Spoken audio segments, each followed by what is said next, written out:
Do you have what it takes to endure the brunt of blaming, shaming, guilting, and more in your relationship? I sure hope not. If that's what's happening to you right now, head over to my other podcast, Love and Abuse, over at loveandabuse.com. There, I'll help you learn how to identify and deal with emotionally abusive behavior. Welcome to the Overwhelmed Brain, where you'll learn to make decisions that are right for you so that you can create the life you want now. Hello, welcome to the show. My name is Paul Coliani, and I'm here to help you learn to deal with difficult people and tackle life's challenges without compromising who you are. This show consists of my personal opinions and is meant for informational purposes only. Always seek a professional for your mental health and well-being. Where are we going today? I think we're going to address, one, maybe more issues on a very difficult partner in a relationship.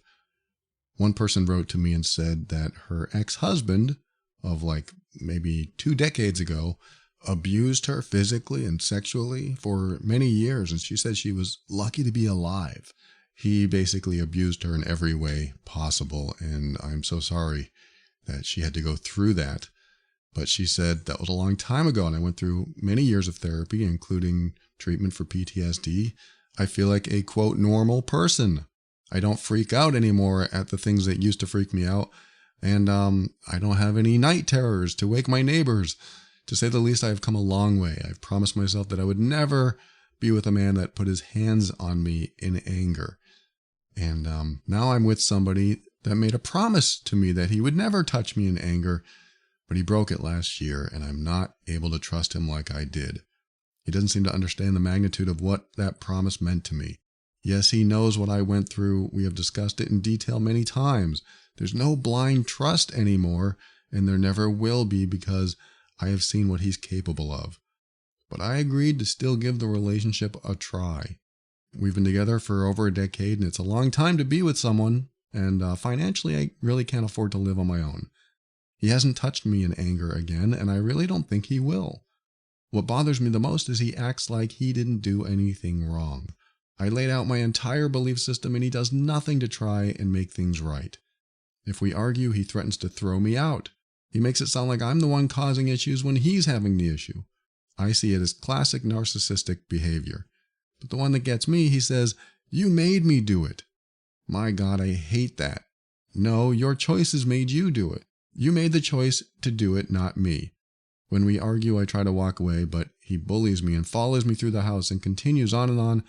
I will try to stay silent, but he eventually wears me out and I react in a negative way, and then it's World War III. The advice I'm seeking is, do you think it's worth saving? I've only given you a brief synopsis of the relationship, but just by what you read, am I a complete idiot for trying? There is a good man underneath if he can only see what he's doing, but I don't think he does. He's never been to therapy, but under there at the core of him is a good man, but I don't know if I'm the one who's going to see the good man come out. Please tell me it's worth it in the end. Tell me there's hope, or tell me I'm dreaming because I can't keep doing crazy. Thanks for your time. All right. Thank you for sharing that. So sorry you went through that first relationship, and now here's your PTSD coming true. At least it did at that one moment. And you said a couple things. I mean, there's a lot to unpack here, but you said a couple things that really stick out to me, and one of them is there is no blind trust anymore, and there never will be because I have seen what he's capable of. If you had just sent me that one line, I would tell you that it can't work unless you're okay being with somebody that you can't trust. And from your history, from your past, being with somebody you can't trust means you're going to live, and I'm just putting words in your mouth, I know it, but it means that you're going to live in fear every day. I hope that's not true. I hope that's not true. Maybe it's not, because you did say, I don't think he's going to do that again, but you lost that, quote, blind trust. So how can you ever feel very comfortable around him? Because if you have no blind trust there anymore, no trust that everything will be fine and you can be yourself around him, then you can never be yourself around him. It's very difficult to be yourself, be comfortable in your own skin, be comfortable just sitting in the house, or be comfortable in a normal, healthy relationship argument. because you don't feel safe that he might do this again. I don't know if you've tuned into my episode over at loveandabuse.com called If You Don't Know Your Limits, You Won't Have Any. That's when you increase your level of toleration and resilience to the point where toleration and resilience don't matter anymore. It's to the point where you've learned to tolerate this much, so you're going to go to the next level and tolerate the next level of whatever you're going through, your suffering. It's that frog in the boiling water analogy where the frog is in water, and as the water gets hotter, the frog gets used to it until it gets boiling. And now that's not a correct analogy. It's not actually true. I don't know how they tested this, but it's important to understand the concept behind it. I think it's a very valid concept behind it, where the water gets hotter as you sit in it, and it gets to the point where it's burning you, but because you've gotten used to it, as it got hotter and hotter and hotter, you don't jump out. So that's the whole concept. I'm sure everyone's heard it. But the point is, that episode on love and abuse is all about how your toleration and your resilience increase as you're in the abusive or a situation where you're suffering a lot. So this situation that you're in sounds like you're suffering a whole heck of a lot. And if you aren't listening to Love and Abuse, you need to, because there are several red flags that you have listed in your message. Like I said, when you said there is no blind trust anymore, and there will never will be because I've seen what he's capable of, that to me is enough to say, well, then I'm going to ask you the question, do you want to be with somebody that you can't trust? I know what your answer is. No, I don't want to be with somebody that I can't trust. And I know the but I don't have the finances. So this is when we have to look at our priorities. What is your priority? What do you value most? So I look at this message and I say, if this were me and I was in an awful relationship where I was abused physically, sexually, in every other way someone could be hurt. If I was in that situation and I decided that I would never, ever take that from anyone else ever again, in my opinion, the first time it happened would be the last time it would ever happen, and I would guarantee it because I would be out of there. Now, that's not fair for me to say to you. That's not fair for me to tell you to do that. I'm not telling you to do that at all. We all have our own challenges when it comes to doing what we want to do. Sometimes we can't do what we want to do. But I have a value that if I'm disrespected, if I'm humiliated, if I'm hurt, if someone causes me suffering, then I don't want them in my life. And if I can't grow to trust them again, if I can't grow to trust someone again, and they've really proven themselves, then I would probably move on. Again, I'm not giving you that advice. I'm not offering that as a suggestion. I'm telling you, I guess, how I think. The way I think is I line up what's most valuable in front of me. And I ask myself, is money more important than being with somebody that I trust? Is money or being able to afford things more important than feeling like I could be physically abused every day? Even though logically I can say, well, I know it's not going to happen because he really learned his lesson. But can I be comfortable in my own skin enough to be okay every day? Or am I going to have that fear? I don't want to live in fear. One of my top values is being comfortable with the person I'm with. One of the top relationship values, at least. I want to be comfortable with them. I want to be able to trust them. I want to have open conversations where we can have an argument or a disagreement without worrying that it's going to go somewhere that would definitely cause me harm, or at least have me in an emotional turmoil that I didn't feel safe or free to speak my mind. Because what you're describing here is you're basically telling me, I am afraid to be myself around this person. I am afraid to allow myself to be comfortable around this person. I can't be comfortable around this person, even though I know he won't hurt me anymore. Again, I'm only using a very tiny little bit of your email here to me. I started off with the sentence, there is no blind trust anymore, and there never will be because I have seen what he's capable of. That's all I'd need. If I can't trust you, if I can't trust the person I'm with, then I don't really want to be with you. And again, there are circumstances where we just can't get up and leave. But I'm the type of person that if I felt physically threatened, emotionally unsafe, if I felt like I couldn't be myself, if I felt like I couldn't show up as me, then I don't want to be there. Especially if I had this very abusive past. I don't want to be near someone that is capable of doing that. Now let me talk about the red flags. All these red flags that you're talking about. He follows you around the house. That's a dishonoring of boundaries. He bullies you. That's a dishonoring of your worth and puts you in fear mode. He's putting you in fear mode. These behaviors that he's doing. You'll say that he'll eventually wear you out until you react in a negative way, which is probably reactive abuse. If you're not sure what that term means, it means sometimes you can't get through to an abuser until you talk their language. So you react in a way that they finally hear it. And then at that point, they point the finger at you and say, you're the problem. You're being abusive. But they put you there on purpose just to have power over you, to point the finger at you so that you then feel like you're responsible for the problems. You said that he acts like he didn't do anything wrong. Let me just address that for a moment. When I moved in with my now fiancée, Asha, she had a history of childhood sexual abuse. The challenge when someone hasn't fully processed and fully healed from something in their past, something that impactful, that horrible in their past, is that you get into a relationship with someone like that, they're probably going to have trust issues.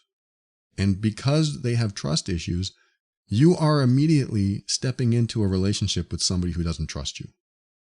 Now, I'm not saying this happens all the time with every survivor of abuse. I'm not saying that at all.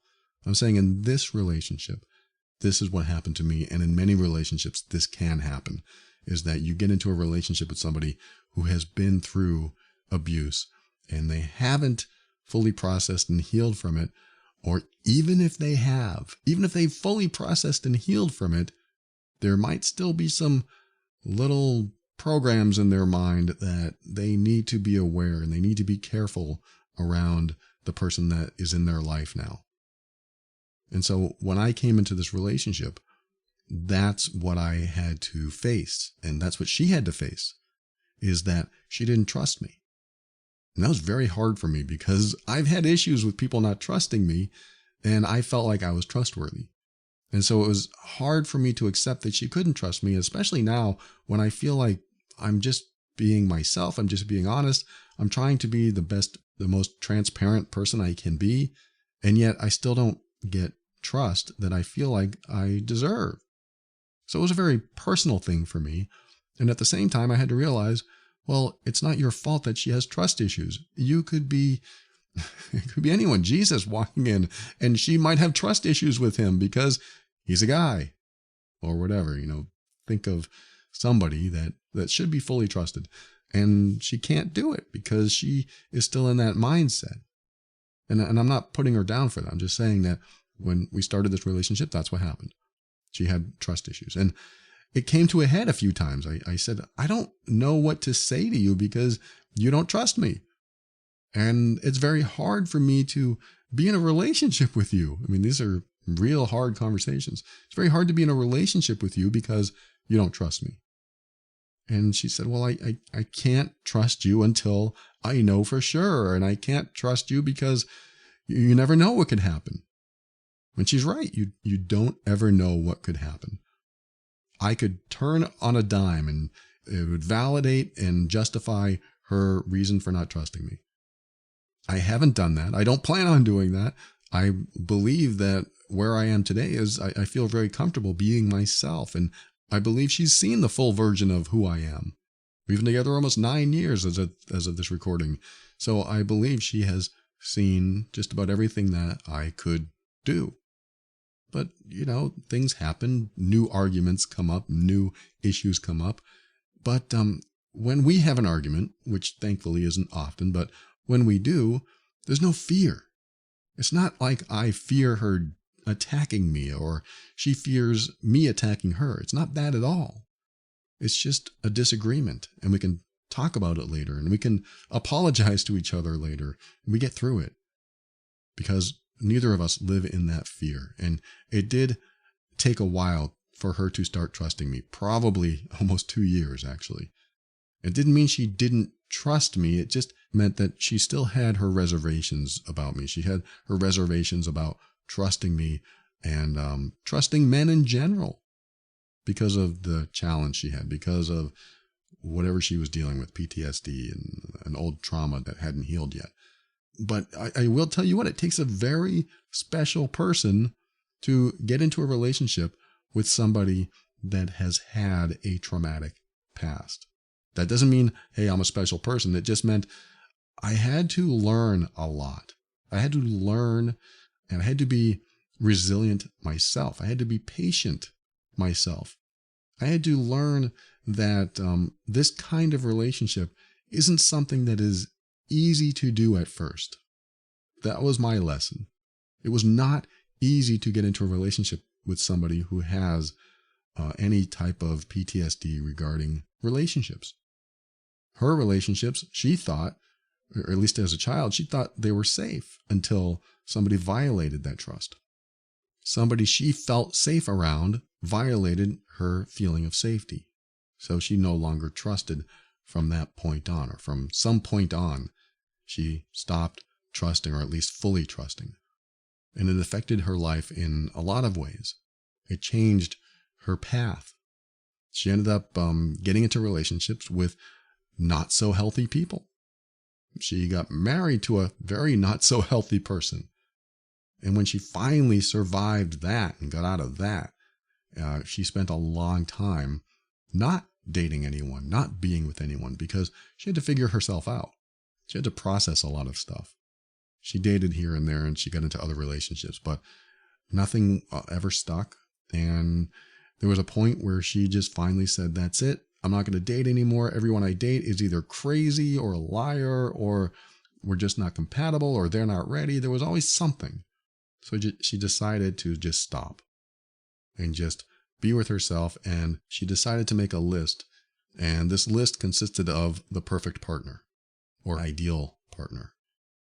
And her ideal partner was just a list of things that this person had to meet, this criteria that this person had to meet. So when she met this person, she would know that this is the right person for her, because sometimes we get into relationships and we just think, oh, let's just see what happens, which is, normal. We have to see what happens. But sometimes we think that, okay, that was just a fluke. So let's just hope that doesn't happen again. So there might be behaviors that show up in a relationship that we say, let's just hope that doesn't happen again. Maybe that was a fluke. Oh, they made me feel bad. I hope that was a fluke. Maybe I did make a mistake. So let's just see what happens. But then they make me feel bad again, or they point out something that I'm doing wrong, and that makes me feel bad. And now we have these orange flags that are pointing at something that might be going on. But because we don't really have our criteria down, we just go with the flow and hope it all works out. We might not get to cut this off at the pass. We might not be able to stop something from developing that might not be good for us. This is why she made the list. She said, okay, I don't know the list. She told me once, it's a long time ago, he's got to be honest. He's got to be fun to go out on dates with, or, whatever her list was. He's got to be free of baggage. That didn't happen. But I think I met 95% of her criteria. That's what she said. 95%. I said, 95%? That's great. I'll take that. As long as that 5% is okay. I don't think I met the wealthy criteria. But that's honest. She wanted somebody with all these qualities. And so when I met 95%, she said, well, that's close enough. And ever since, it's been great. Well, first couple years was difficult, but we have worked through those things. And coming back to what I was saying, it does take a very special, patient kind of person to be with somebody who's gone through trauma and still has maybe some PTSD, still has some healing over it, or even if they've done their healing, it still takes a special person to realize that things are going to come up that aren't about that person. Meaning, if something comes up for her, it may not be about me at all. Most of the time it isn't, thankfully. If something comes up for her, and she's gone through a lot. She's gone through a lot of changes in our relationship. I've gone through a lot of healing and growing through our relationship and trying to understand her perspective and her mindset and where she is. And she shared a lot. And I've also given her that safe, non-judgmental space to be able to express things like, I don't trust men and you're a man. I had to give her that space to be able to express that and try not to get offended because I am a man and she said these things. And it was difficult at first until I realized that these are just so set in stone, it feels like in her. It feels like some of the stuff is set in stone. And I just let her have, or at least let her express those things without giving her any grief for them. I mean, I had my own issues come up when she expressed those things because I said, well, if you don't trust me, I'm a man and you don't trust me. And, we had those conversations. Then we got through those conversations. And now I know she trusts me 100%. I know it because I was willing to go through the challenges of this growth. I was willing to allow her to speak her mind and express herself, even when it felt like she was talking directly about me. And it has been difficult at times because it does feel like she's talking directly about me at times until we get through that. And again, you have to give someone the space to be themselves, to be honest if they've gone through any type of trauma or abuse in their past. But what this has ended up doing is creating a much stronger bond. But that bond didn't grow and strengthen by me giving her a hard time or telling her to get over or telling her it's her fault, or in this case with this person who wrote, following her around the house and talking at her instead of listening when she says, look, I don't want to talk. I mean, that's not what happens in a normal, healthy relationship. In fact, let me come back to what this person wrote. It's one of the key things in her message where he has chosen not to take responsibility for his own actions. He said, you made me do it. That is a classic deflection, redirection, putting the focus back on the victim and re-victimizing the victim as being the perpetrator of the other person's abusive behavior. That is completely off the charts of abusive behavior. It's manipulation. You made me. That's ridiculous. This is goes back to childhood. Well, if Tommy told you to jump off the bridge, would you jump off the bridge? No, you wouldn't, because you make your own decisions. You are consciously making your own decisions. In this case, yes, we can be driven to anger by other people, but we are making the choice to be engaged and involved and interact with the person that we may be arguing with. We can be driven to that. But if we go over the line and do any type of physical harm or put our hands on someone else, that is completely 100% our responsibility because we have made that choice whether we feel driven or not. We have chosen to take that route, even though people can make us so angry, but we can choose to walk away, even though we feel like we're right. We can still walk away because we feel so angry that we know we might cross the line, or we can choose to do something like this. And in this case, this person did that. Now, this can and does happen in relationships. Some relationships can get to that point. And I'm not saying that a relationship can't survive after that. Yes, they can. I've seen it happen. But it has to be talked about openly. The person who did it has to take responsibility and probably get help. If they don't get help, they've got to do something different. In this case, this person's message is that he's not taking any responsibility. You made me do it. That's like saying, hey, we didn't have sex enough this month, so I went and cheated. But you made me do it because we didn't have enough sex. That means you can get away with anything. Hey, why did you buy that large screen TV? That really drained our bank account. You made me rob that bank. You made me do it. I wouldn't have had to rob the bank. No, you could have chosen any other way. You could have gotten a second job. We could have sold the TV. There's a million other choices, but the one you chose was that. So you chose that. You chose that direction to take. Just because you made the wrong choice or a bad choice doesn't mean it's my fault. It just means you haven't learned to make better choices. And in this case, you made a choice that hurt another person. The person who wrote, their partner made the choice to become physical.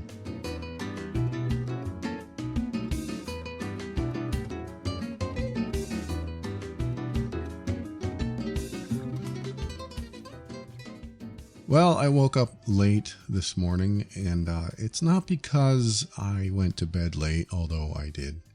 It was because I didn't want to get out of bed. I mean, imagine sliding into bed after a long day and feeling an immediate sense of relief and comfort. That's exactly what happened when my fiance Asha and I upgraded to Cozy Earth's bamboo sheets. When we first put them on, she laid down and it was like an instant sanctuary for her. She wanted to fall asleep right then and there, and I said, we got to continue making the bed. And she said these sheets have been so helpful for her hot flashes, and she loves that they are cool when she needs them to be. Cozy Earth isn't just a name, it's a commitment to luxury and comfort. And during those chilly nights, Asha and I have found that slipping into Cozy Earth bedding is like a warm embrace. Cozy Earth has a luxurious bedding collection from pillows to blankets and is designed to reinvent your sanctuary. And I know the holidays have passed, but the pajama and cuddle blanket are the perfect gifts to make their cozy nights extra cozy. Cozy Earth stands by their product with a 10-year warranty, promising a decade of restful sleep. And let's face it, sleep is something we could all use more of. Cozy Earth has provided an exclusive offer for the Overwhelmed Brain listeners, up to 35% off site-wide when you use the code BRAIN.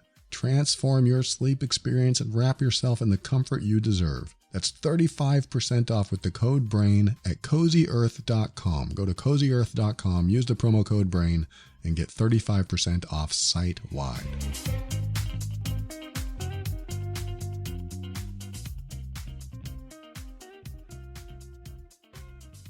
Now, let's just throw that aside for a minute, and that's a big one to throw aside. But let's just say that he is 100% honest in when he says, I would never put my hands on you again. I absolutely know that in my heart.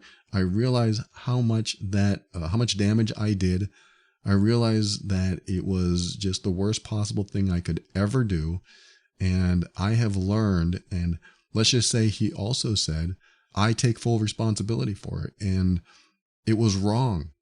I was stupid. I was just so angry that I didn't even consider your feelings. Let's just say he's being honest about it. I wasn't even considering your feelings. I was just afraid that I was losing the argument, and it was just a dumb thing to do. I am so, so sorry. Let's just say that he said all of that. It still doesn't clear him for all the other behaviors that are outlined in this message. And she said, this is like the tip of the iceberg. This is just a synopsis, a tiny little snippet of their life. And if this is a tiny little snippet, you're going through hell. You're going through too much. Your resilience and tolerance have grown to the point where you don't even realize what abuse is anymore because you've taken so much, or you're taking so much, almost probably on a daily basis. And I hate to tell you that because I know you're looking for something hopeful. I know you are looking for the good man underneath. And here's the thing. There's a good person under every abusive person. There is. Under every single abusive person in the world, there's a good person underneath. How do I know that? Because we're not born abusers. We're not born to hurt people. We're born good. We're born to laugh and interact and hug and love. We're not born wanting to hurt someone else. We're born wanting to connect with other people. That's the good person underneath. But that can describe anyone.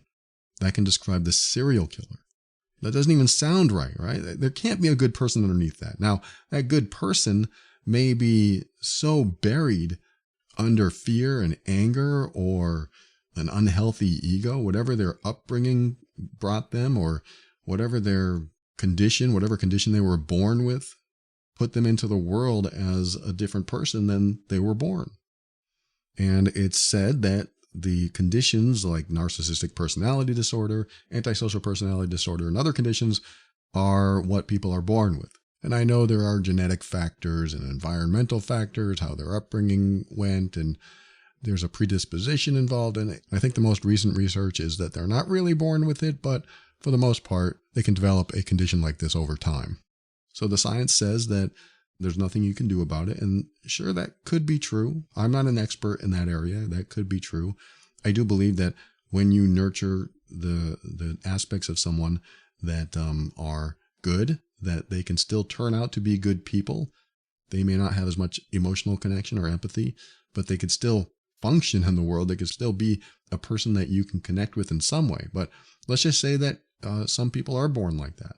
I mean, I'm going to go with the science here. Some people are born with NPD, an antisocial personality. And some people are born like that. When it comes to that, in my opinion, it doesn't matter. And here's why. It doesn't matter if they were born like that or they developed these tendencies or these behaviors. It doesn't matter, because all that matters is how someone treats you today. That's it. That's all that matters. How do they treat you today? How are they treating you right now? How do they treat you on a daily basis?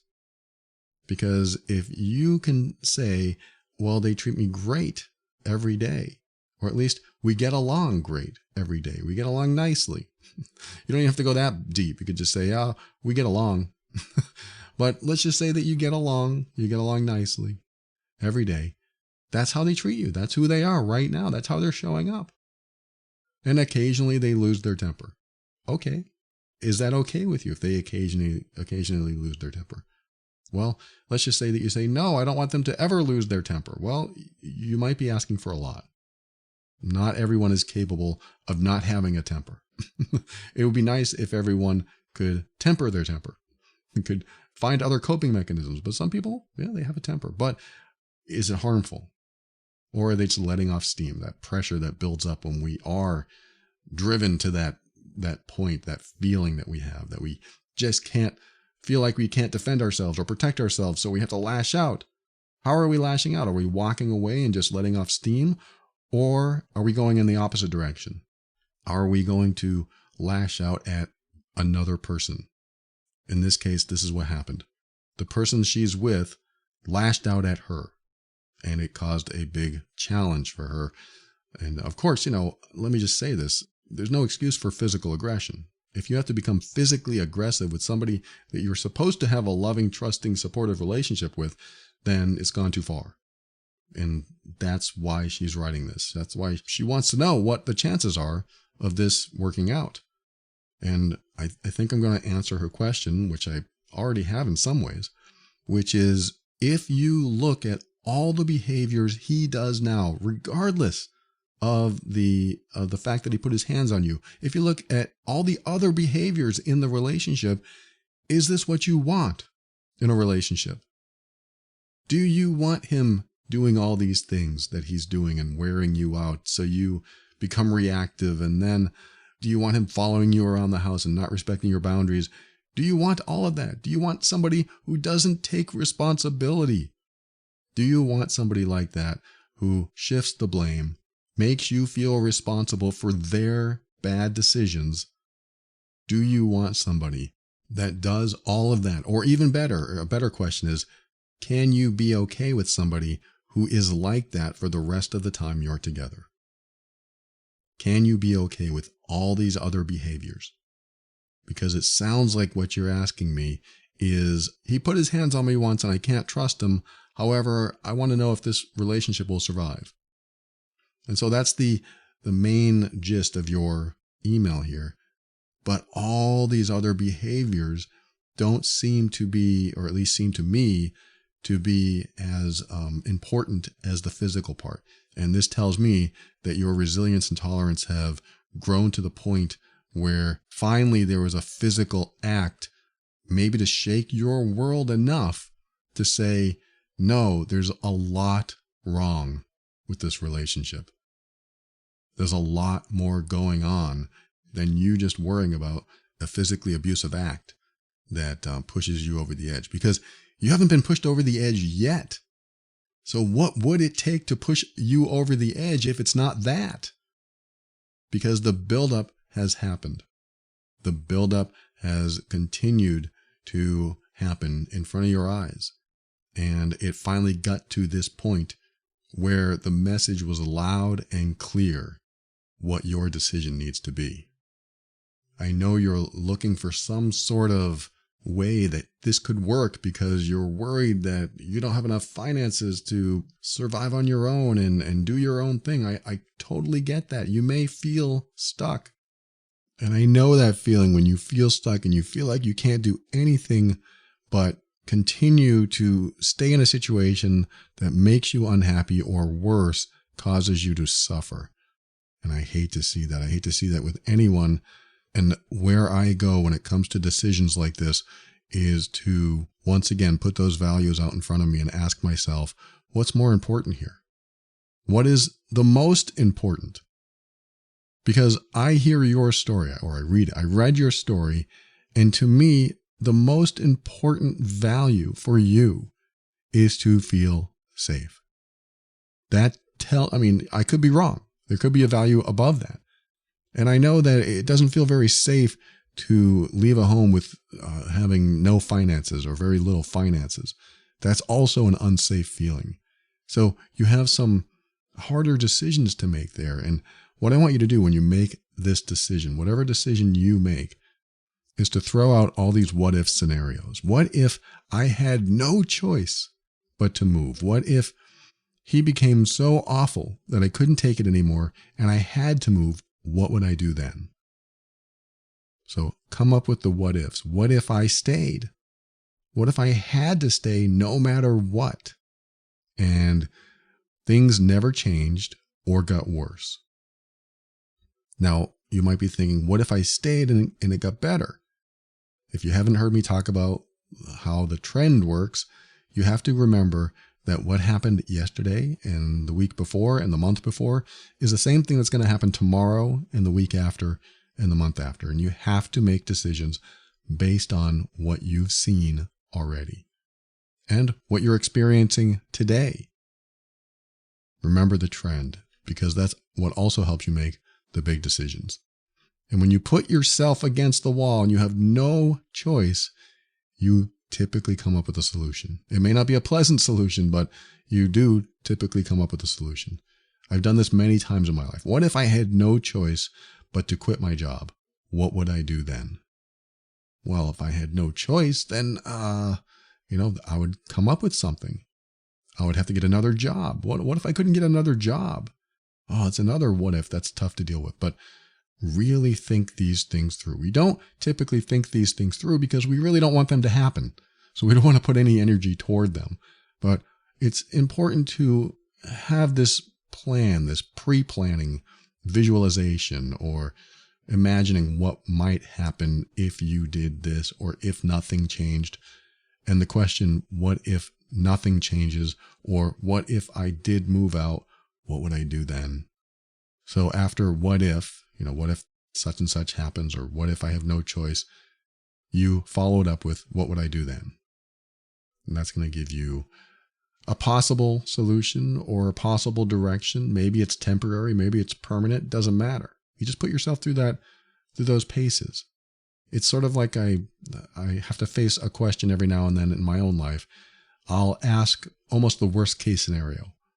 Let's just say that I need to make a house payment and I need Asha's income as well. What if I can't make that house payment? Well, one of us will get a job. Well, what if she left me? oh, that's a yucky scenario to think about. What would I do then? And really put myself through that process to figure it out. I may not come up with a solution. I just may come up with some possible ways to work this thing through. And I'm going to come up with ways that I probably never put too much thought about before. That's typically what happens. So I gave you a lot to consider and think about. I know I didn't go in the direction of how to make this a better situation, because I really don't know if there is a way to make this situation any better. It sounds like this is who he is and this is who he's been. And it just got to the point of physical violence. And maybe this is the sign you need to really push you beyond your limit. And I hope you have a limit. What are your limits? That's another question. What is my limit?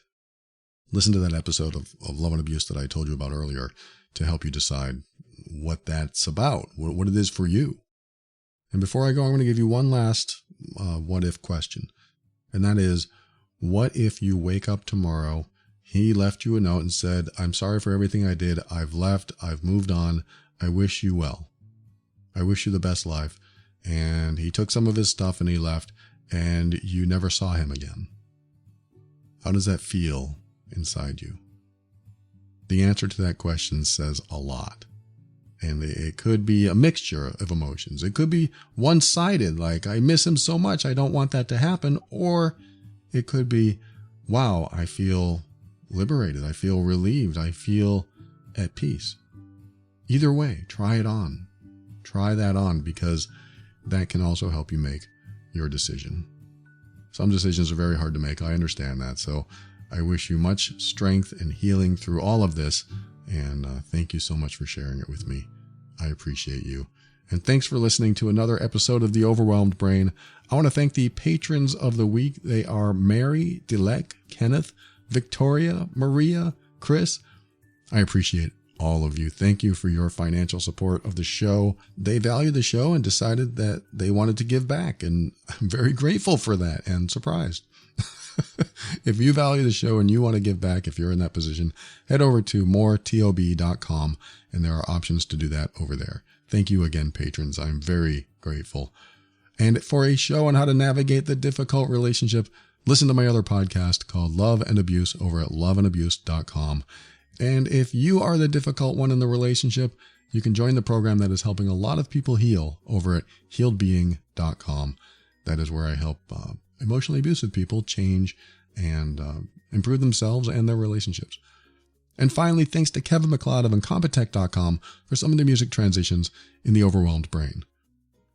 And speaking of narcissists, somebody wrote to me and said, I listened to your podcast. I've been listening for a few weeks now, and you're speaking to my soul. I believe my husband is a covert narcissist. He's very harsh with me and our boys. We have teenagers, and sometimes when I tell him he's being harsh, I'm told to just deal with it. He's then hurt that I told him he hurt me.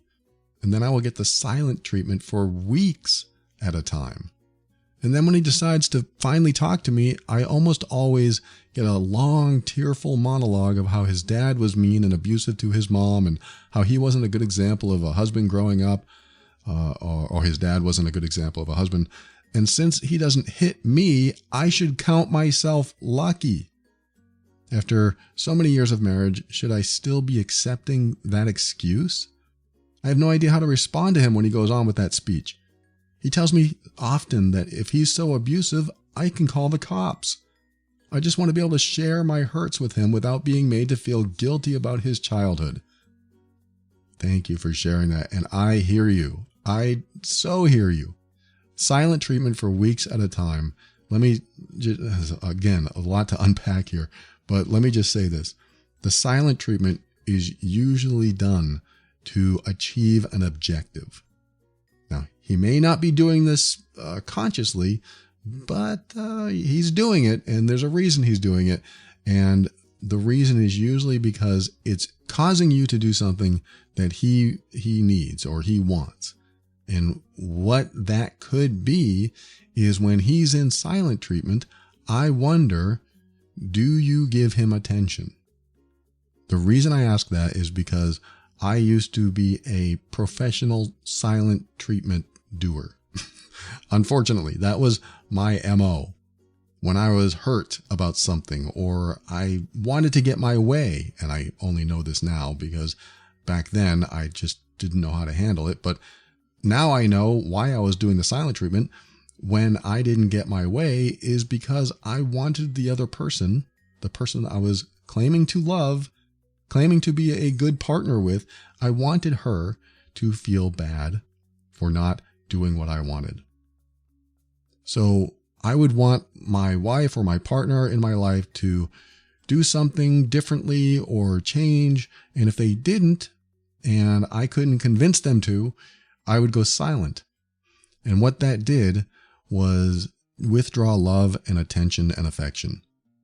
And what that did was cause the partner in my life to dote on me more, to give me more attention, to feel bad that they weren't doing what I wanted or not doing enough for me.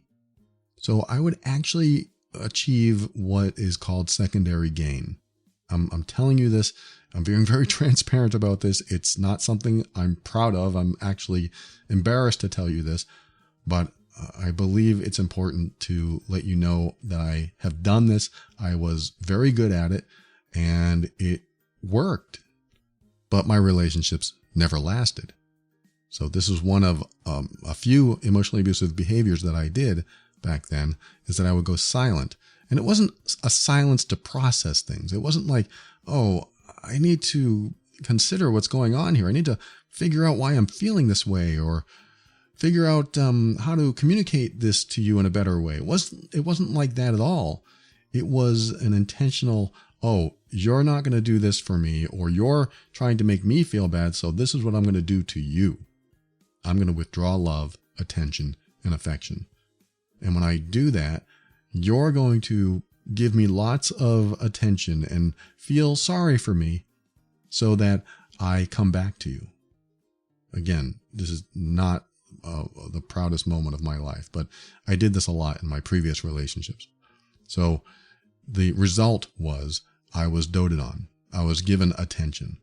And not always, but sometimes their behavior would change because it was a manipulation. This is why I'm asking you what you do for him. Do you do anything for him? Do you give him attention? Do you say anything? Do you say, where are you? Because this is what would happen to me. They would say, where are you? When you're like this, I don't know where you are. It's very, it's sad to me. And I miss you. I mean, in silence, they're gone. And they don't tell you what's going on in their mind. What breaks this is what I had to learn. And I think I learned this after I stopped the behavior, because I started working with emotionally abusive people. And I learned a lot about my own behavior because I had to heal from my own behaviors. And I realized why I did it. And I learned that if my partner came to me and said, hey, if you need to be in your own space, that's great. You know, take your time, whatever you need to process. When you're ready, come on back, which would have been the opposite of what I wanted. I wouldn't want my partner to disappear from my life at that moment. I would want her to be with me because it's part of the manipulation at that time. It was part of what I wanted to achieve. And again, a lot of this was unconscious. I really didn't understand what I was doing until I healed and then understood what I was doing. It was sort of like an automatic program that, yes, I did have a choice not to do that, but I didn't know the damage it was doing. And I didn't know the damage I was even doing to myself going into this state. And so it would hurt them. It would hurt me. And it would cause a huge disconnect in the relationship that grew wider and wider over time. And you've been married for a long time, according to this message you sent to me. So if you've been dealing with this for that long, I would want to know what the secondary gain that he's getting from it. Because this does sound like covert narcissism, or at least a tendency toward that. He may not be a narcissist. He could just have those tendencies. It's a very selfish, self-fulfilling, self-protective, self-defensive way to get his way because it must work for him. There's something he gets from it. So if my partner came up to me and said, okay, if you need to be in your own space, do your thing, I will fully support that. I love you and I fully support that. And when you're ready to come back, great, I'll be here. If she did that to me, I would think, well, I don't want that.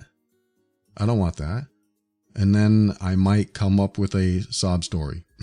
Like this person, he comes up with a sob story. So he finally comes up with the his past about what made him this way. And it could all be true. Everything he says could all be true. But the fact that he's not doing anything about it, he's not seeking some help for it, and it's been all this time, that excuse gets very old. But again, what does he get from it? What is his secondary gain? What is the benefit to his misery? Because I'm willing to bet when he tells this story, you're a good listener. And if you listen and you say, I understand that, but you're still hurting me, it's still going to get him something. It's his excuse. It's his way out. It's what it sounds like to me. This is my way out. I'm going to give the sob story. She's going to understand and she's going to let me go. What would happen instead of doing that if you said something along the lines of, you know what, that may all be true, but the way you're treating me is still hurtful. So if you do have stuff to deal with, then you need to talk to somebody about that. But the way you're treating me is still hurtful, and I won't accept it anymore. I understand that you might be hurt and you might need to deal with this stuff, but that is something you have to deal with, because what you're doing is you're bringing your unhealed trauma into this relationship and hurting me now. And I don't know. What is your intention? Do you want me to feel bad? Do you want me to hurt? And I'm not saying you have to say all this. I'm just saying this is the kind of mindset that you might have to develop. Look, you know what? I do feel bad for you. You did have a hard life, but you need to work on that stuff. You need to work on your stuff, because what's happening is what you don't process and heal, you bring into our relationship. And I don't want to have that kind of relationship where you're not dealing with your stuff, so you bring it into our relationship and affect us. Because every time this happens, every time you go silent, and then every time you tell me this story, I feel less connected to you. And the gap is getting wider and wider every single time. And I don't want that gap to get wider. I want to love the man I met. Where is that man? And every time you disappear and withdraw love and withdraw your attention, it causes me to pull back too. And there's going to be a point where I'm pulling back so much that I won't be able to stop it. I won't be able to stop my heart from closing because I feel like you're closing your heart on me.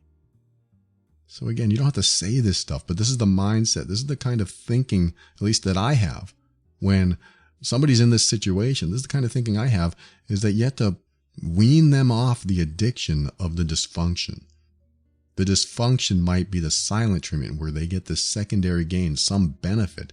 So you have to take away that benefit to prevent this from happening in the future. Because I guarantee you, if one of my partners in the past, and I don't blame them for not doing this, I don't think they knew any of this stuff, but if my partners in the past pulled back from me and gave me space and didn't feel sorry for me, didn't say, oh, I'm so sorry.